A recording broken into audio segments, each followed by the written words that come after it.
बिस्मिल्लाहिर्रहमानिर्रहीम अस्सलामुअलैकुम। इस दुआ के साथ कि अल्लाह ताला आप सबको अपनी हिफ्ज़ व अमान में रखे, आज की इस वीडियो का आगाज़ करेंगे। तो आज मैं बहुत ही डिलीशियस रेस्टोरेंट स्टाइल कोफ्तों की रेसिपी आपसे शेयर करूँगी। कोफ्ते बाज़ औक़ात जब हम बनाते हैं तो अंदर से सख्त रह जाते हैं या कच्चे रह जाते हैं। तो आज की आप रेसिपी को फॉलो करेंगे तो आपसे बिल्कुल रेस्टोरेंट स्टाइल नरम व मुलायम कोफ्ते बनेंगे। तो यहाँ पे बीफ के मैं कोफ्ते बनाऊँगी। 1 किलो मैंने बीफ लिया है, बिल्कुल बारीक वाला कीमा इसका बना लिया है। एक बड़ी प्याज ली है, इसको मैंने चॉप कर लिया है। और यहाँ पे 2 बड़े चम्मच मैंने लहसुन अदरक का पेस्ट लिया है।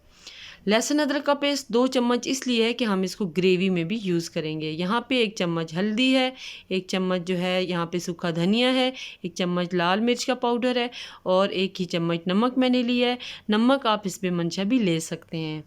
दीगर मिसालों में गरम मसाला है 1 चम्मच और 3 चम्मच भर के मैंने यहाँ पे भुने हुए चनों का पाउडर ले लिया है।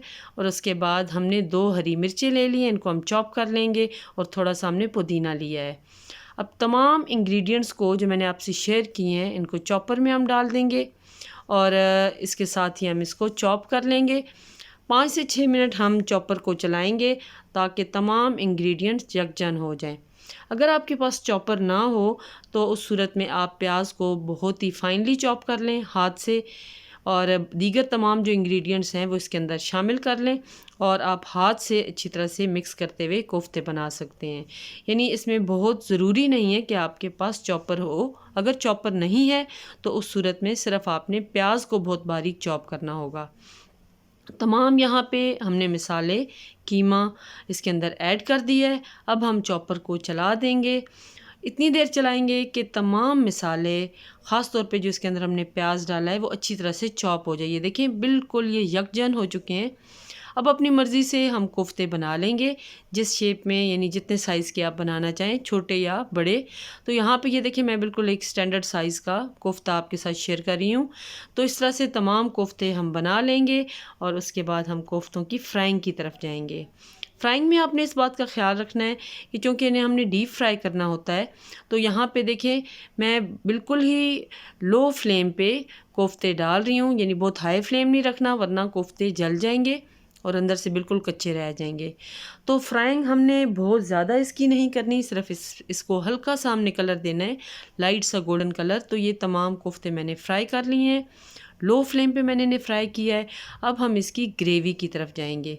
तो ये देखें 1 किलो जो कीमा था उससे ये अच्छे खासे कोफ्ते हमारे तैयार हुए हैं। अब यहाँ पे जो प्याज मैं ग्रेवी के लिए यूज़ कर रही हूँ उसको भी बिल्कुल फ़ाइन मैंने चॉप किया है। तो आधा कप मैंने ऑयल डाला है। प्याज को देखिए बिल्कुल मैंने गोल्डन कर लिया है। जितना हम इसको गोल्डन करेंगे, जलने नहीं देना। गोल्डन करने से ये होगा कि ग्रेवी का कलर बहुत खूबसूरत होगा। 1 चम्मच यहाँ पे अदरक लहसुन का पेस्ट मैंने साथ ही ऐड कर दिया है। अब इसके अंदर मैं टमाटर डाल दूँगी, उनको भी मैंने अच्छी तरह से ब्लेंड कर लिया था ताकि ग्रेवी बिल्कुल हमारी इवन बने। तो यहाँ पे मसाले डाल देंगे, थोड़ा सा यहाँ पे मैंने थोड़ी सी मैंने रेड चिलीज़ डाली हैं, हल्दी डाली है, नमक डाल दिया है। हिस्बे मंशा आप तमाम मसाले इसमें ऐड कर लें और साथ साथ आप इसमें थोड़ा सा ये देखें गरम मसाला ऐड कर दिया है।